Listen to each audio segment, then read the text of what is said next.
We gotta get up the energy. Something like that. Oh, Oh, Got the bass.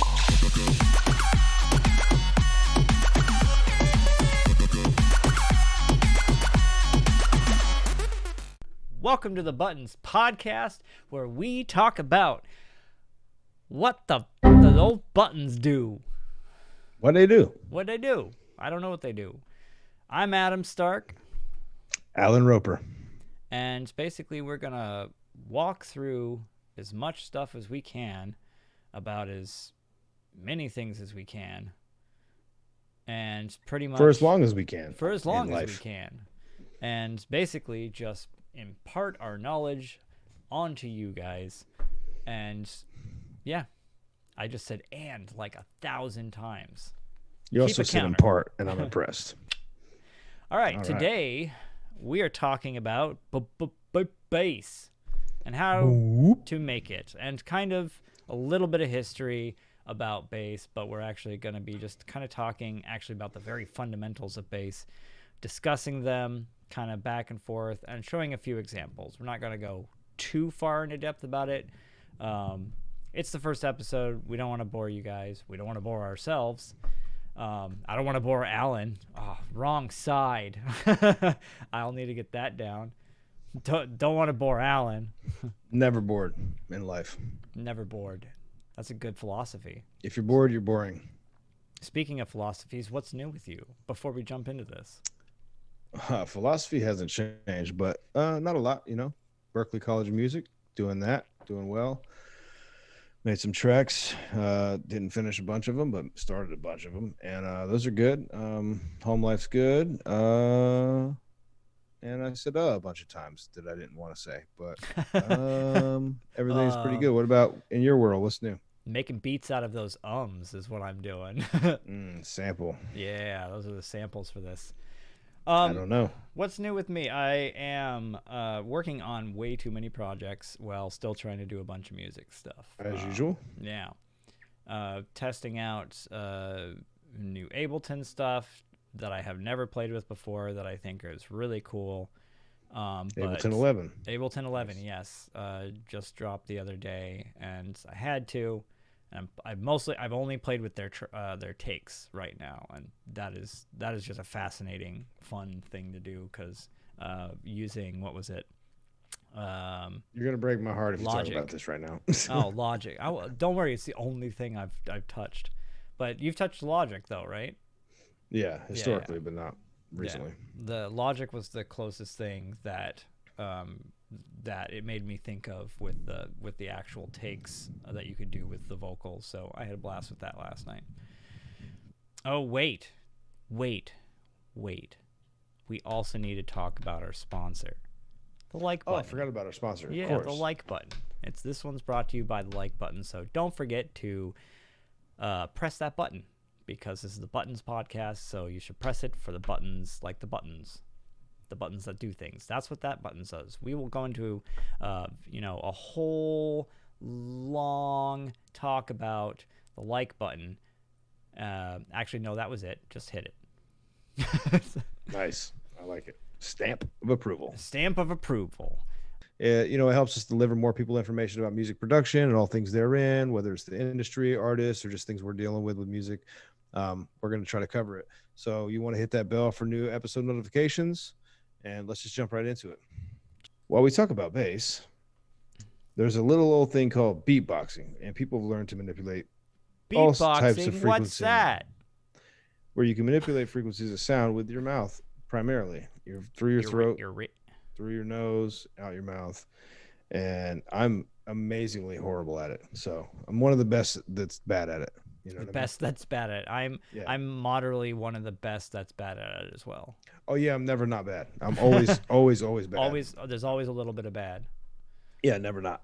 So bass is one of the easiest things to, or one of the first things you think about. Not easiest, obviously. One of the first things you think about with beatboxing, and some people are exceptionally good at this. And one of the guys, Adam and I came across years ago was Beardy Man, and he was like a UK legend at this point, he is a UK legend at this point, and he has some like amazing ideas for music.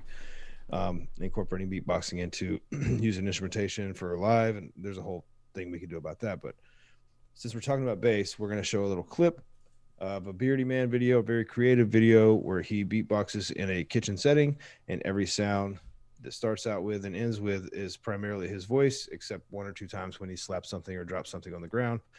And the amazing part to me is the bass frequency he's able to create out of just straight up out of his mouth. Yeah. Like it's pretty much sounds like it's a track. Yep. So It should be. Now I'm going to show you how to make one of the most effective breaks of all. This break is called the Electro Funk Daddy Superstar break. Now, for this, you'll need a that's an 808 clap, and also a bit of that's a dry snare. Then you'll also need some that's a 909 clap snare, and then of course some that's a kick, and then the that's some bass, and some and for good measure, that's the synth. Oh, and no break, of course, would be complete without a bit of a shuffle. So for this, we're going to use some household white noise. You can get this from your TV. I got mine from Sainsbury's. Now, you have to make sure you filtered out some of the middle frequencies, otherwise your white noise will sound very much like this does, which is you don't want that. We want a much more tinny sound with a bit of rhythm to it. So let's see if we can't use this household sieve to filter it out. Perfect. Absolutely perfect. Who'd have thought, eh? Now, let's give it a spin and see if it's got any rhythm. Definitely got rhythm. Fantastic. Now I'm going to add the and one by one in order. Let's see if it works, shall we? I want to know how many times he had to redo that part to get it in order.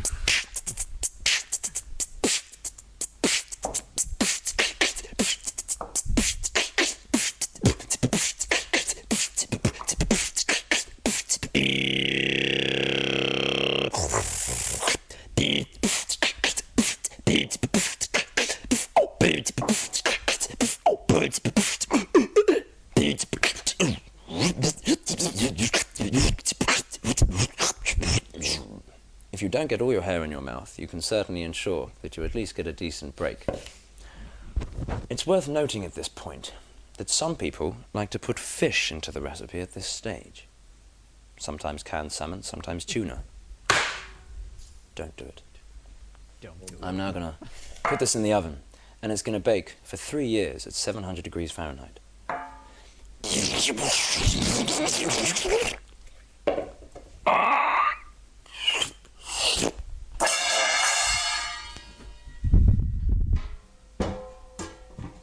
Here's one I made earlier.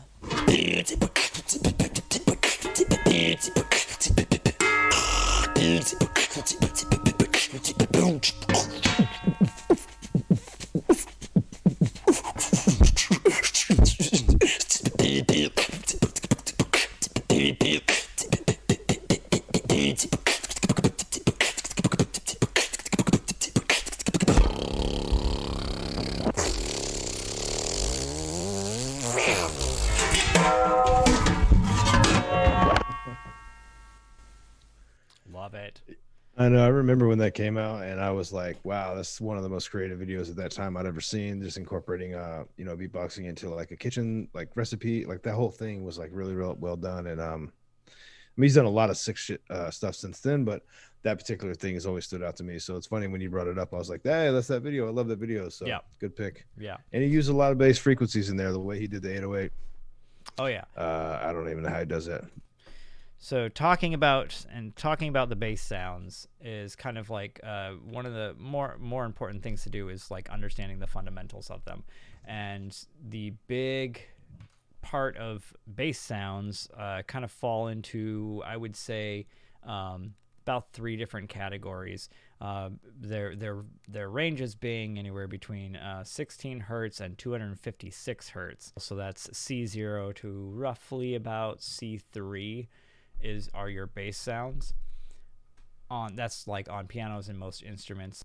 But yeah, but it can be broken up into kind of like a couple categories where you have your sub bass, your kind of low mid-range bass, and then your higher basses. And I think the important part about knowing those is kind of the waveforms that cause different sounds on that, because it all comes down to frequency, but it also comes down to the shape of your sound wave. Okay, so if we go over to Ableton here, there are basically 4 types of basic sound waves that we can use as the fundamentals. These are not all of them because there are fun ways to mix them together, but let's cover the 4 fundamentals first. By the way, we are using Serum because even though they are not sponsored by this, we highly recommend using Serum because it is very versatile, and pretty much everything that you can do for the basic parts you can do with a wavetable inside of Ableton, because it also has the 4 fundamentals here, which we'll go over in a second. But you can basically create your oscillators with that. We're going to use Serum for 2 different reasons. One being that it's dope.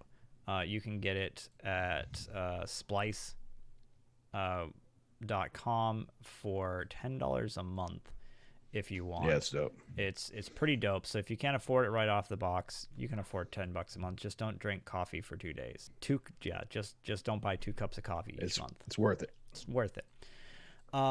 So basically, the 4 fundamental waves are your sine wave, and it's kind of more a smooth sound. You're going to get this. Good way. You're going to get a nice smooth sound out of it. And if we look A good way to remember that is that the smooth sound, the sine wave, is a soft looking S on its side. Yes, exactly.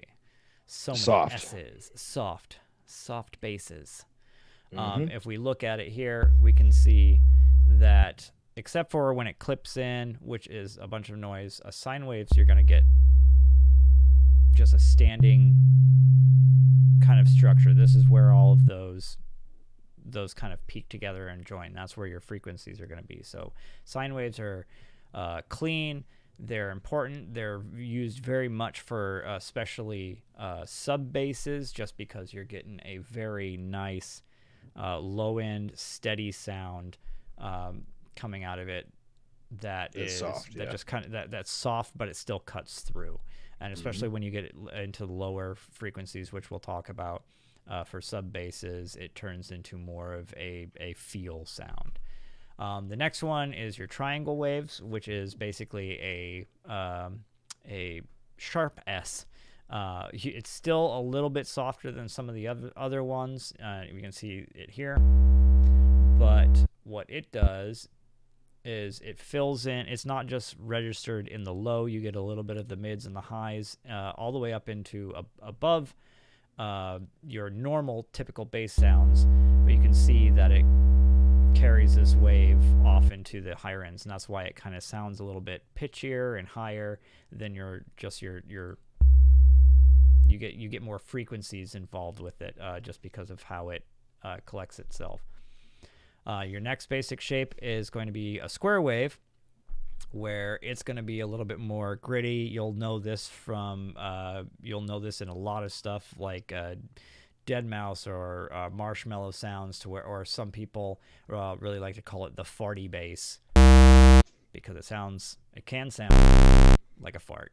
You get your farty basses out of that. Same with sawtooths, but again, with compared to what a sine wave will do, you're just getting more frequencies in there because of how the sound waves are interacting with each other. So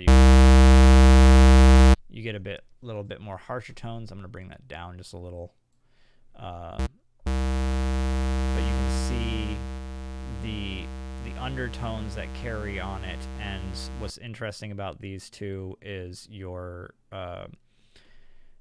kind of, I don't know if they're halftones or semitones or what they're called in this aspect, but you can see that as it gets towards the higher end of the frequencies, they actually grow in size instead of going down like with this one. I'm going to close these for now. We just get this nice slope down. Square waves, you're going to get something a little bit different, where you get your your overtone going sloping down a little bit as it goes, but then this secondary tone that's kind of stays level with this and meets up down here. Just interesting, fun visual sound wave Less stuff. frequency drop off. Yeah.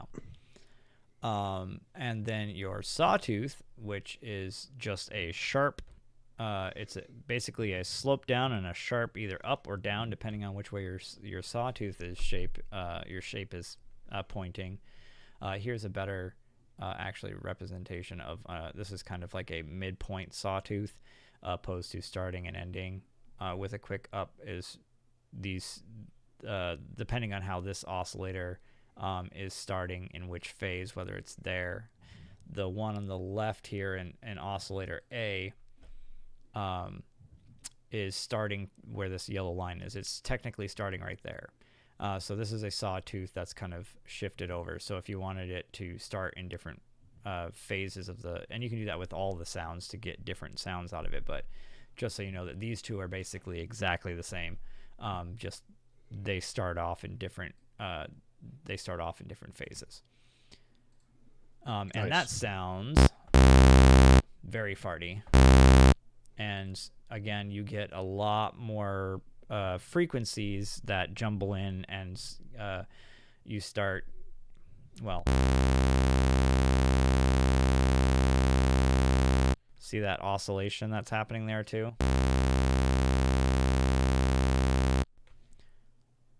That is also part of it. So with the 4 fundamental sounds, you can basically make any type of bass sounds. You can layer them up. You can they add different sounds to it, and that's what's going to happen in any of your wavetables that you have, because that's what, again, Serum is just a fancy wavetable with some extra stuff to it. Any wavetable is just going to be a collection of oscillators with some envelopes and effects and other things, which we will cover in more detail down the line in other episodes. But just coming back to the fundamentals of it is, with these 4 sounds, depending on how you manipulate them, either by layering them or even inside of either your editor here or what other people have done for patches and everything like that. Basically, a mixture of any of these sounds is going to give you some sort of different feel to it or whatever. So I just basically screwed this sawtooth up and made it sound a little different.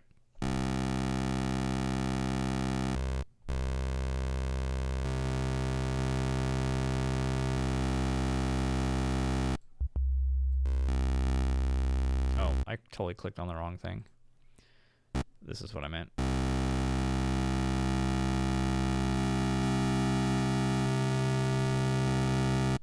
And so that's just changing different sounds. So that's just creating and manipulating sounds in together. It doesn't really have to do with our bass talk on it. All right, so we'll click on that again. How did you open that screen? Just one more time. There's a little edit, edit icon. It was fast, so I just want to make sure. Yes. And what's a quick overview of this too is you can change like your shifts on there, how many sections there are, so you can really get some cool nitty gritty, weird sounds out of this. I've actually never messed with that at all.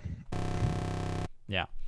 So that's just random creating sounds, and that's how a lot of other people will get any of these like weird sounds. It's just a manipulation of that repeating wave cycle. And any of these are gonna, the thing about this is any of these are gonna go from bass sounds all the way up to, it doesn't matter, the frequency is just depending on what note you play.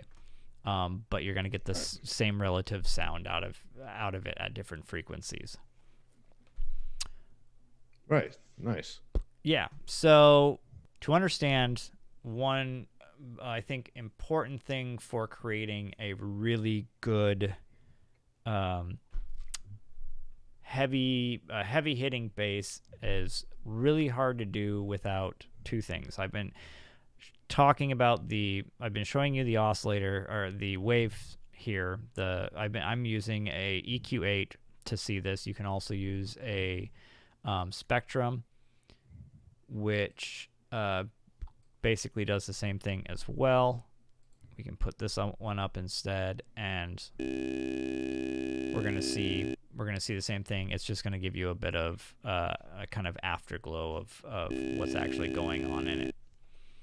Kind of the peaks of where everything hit. Which across your helps whole you thing. manipulate it. Yeah. If you're looking for certain like cuts or whatever in the frequency. Exactly. Reason I've been showing you that is for kind of multiple reasons here. Is to create a really good bass sound, it's going to take those three aspects I was talking about. It's going to take your sub, your mids, and your highs. And depending on what you're going for, your high-end bass, I should say, which, again, if you can see down here in the corner, I don't know if I can make this any bigger, but down here, this little blue box for your EQ8 is going to tell you what frequency you're at. So anything below, what is it, around 20 hertz is humans shouldn't be or usually stop hearing that sound. Typically, they don't. It doesn't go below that. I'm sure there are some people that can, but it really gets into once you get down past, I believe it's 100 to 60, or 60, 60 to 100. It gets into the really feel range where you're gonna feel the bass more than you're actually hearing it. Which, by the way, I will give a warning on that.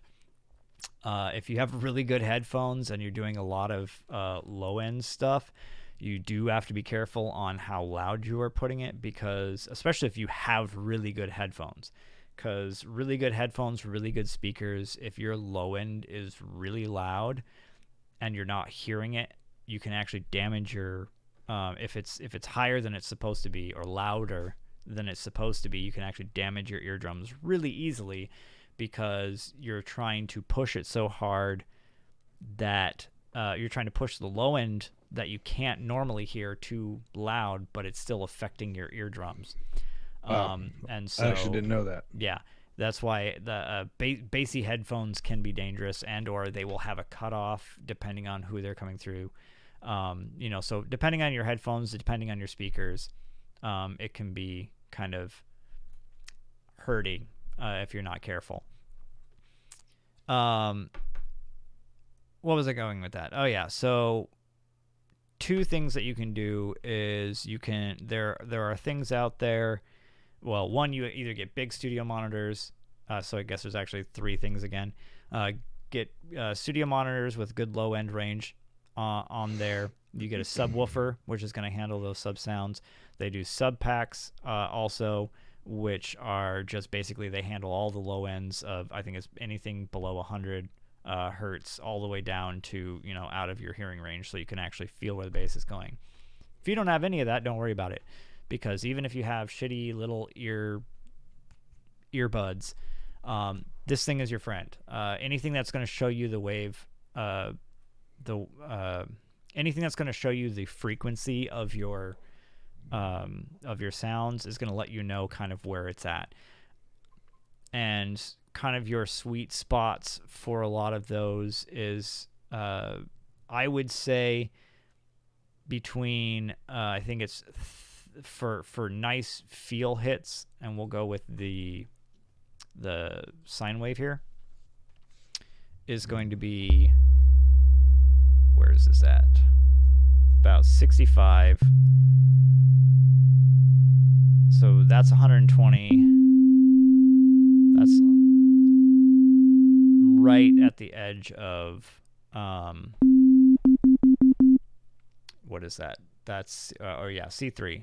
So C3, so that's right on the edge of bass territory.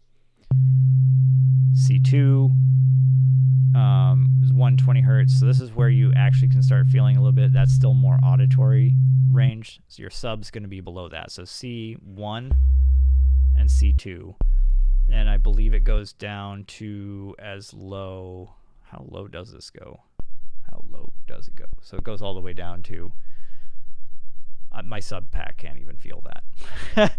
So this is outside of human range, -2 E, right there. which is not a number. Yes, exactly. So if we go up to,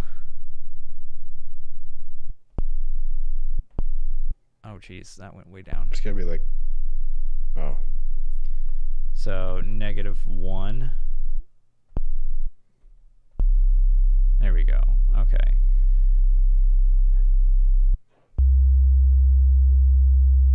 There we go. So yeah, I would say in the -1s, or about, this is about what I was gonna say, is you're actually real good punchy ones still, strangely enough, hit with inside the hearing range. So about 20 hertz is gonna be kind of your cutoff, where you're, even on big sound systems, it's gonna be the sound waves are so low and non-abrasive, because you're getting that nice sine wave, that you're not really gonna feel it without a lot of amplitude, which again, like I said, can be hurty to your ears. right. So yeah, C0 is, I don't know if you can hear that. Yeah. You can? Mm-hmm. Good. You can hear that a I little bit mean, on you can there. hear the rumble. It's not like loud. It's the feels, like you were saying. So yeah, your C1, basically your for me, your punches, your good low sub ends are gonna fall between C0 and C1. You don't always have to, but you usually do that with a sound wave, because of how clean it is, how precise it is on where it's going to be. So all of those sub sounds that you get hit, your carrier wave, your core, or what do they call it, your root, the root note, whatever you're playing is going to fit somewhere between those 2 octaves. Everything after that either is layered on. So that's why they've created here this, they have the sub one. And again, you can use any, I'm going to move this over. Actually, I'm going to shrink this down just a wee little bit.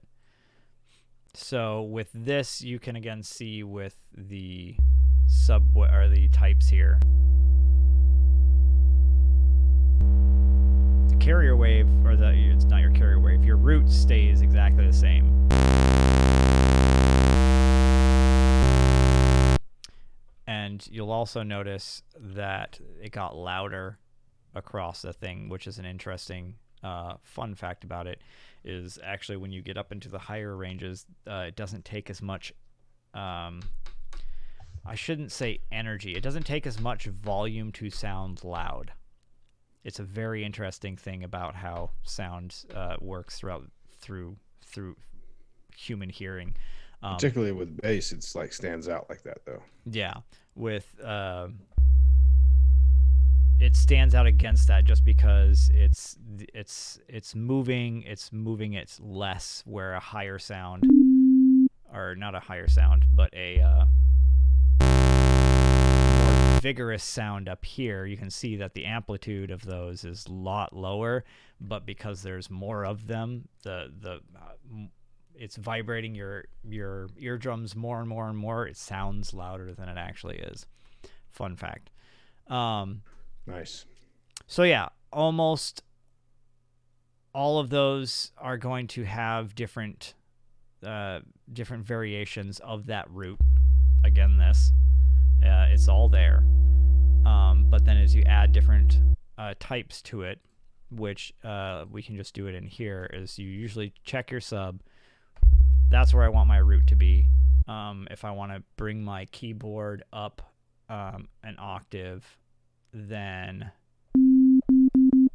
what I can do is or just to have that on, so these don't go too low, when I add them in, I can then drop this an octave. Now I'm back in my normal root. I'm playing the same note that I want to, but when I add one of these in,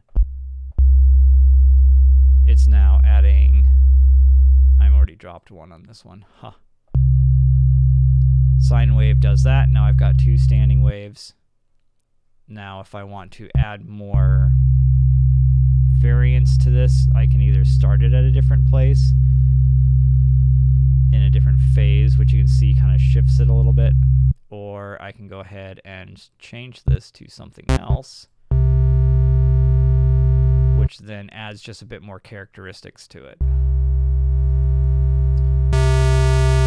Ooh, there's that loudness again.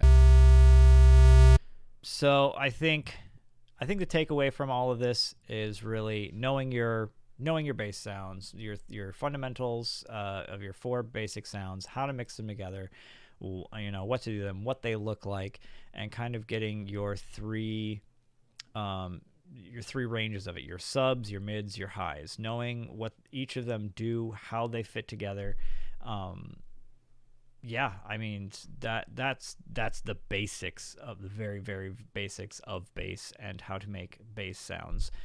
Next time we'll be talking about the history of bass before we really dive into more of that stuff. It'll be a little bit more well put together, hopefully, with some of the research that we're putting in. And then after that, we'll be talking about envelopes is next, I believe. Sure. And yeah. And then, yeah, whatever you guys want us to talk about, if you guys have any ideas, we're just grabbing those as we go and talking about them as we build this show out and kind of figure out what we're doing. So don't forget to hit that like button, share these if you like them, and don't stop asking what those buttons do. What those buttons do. Got the bass.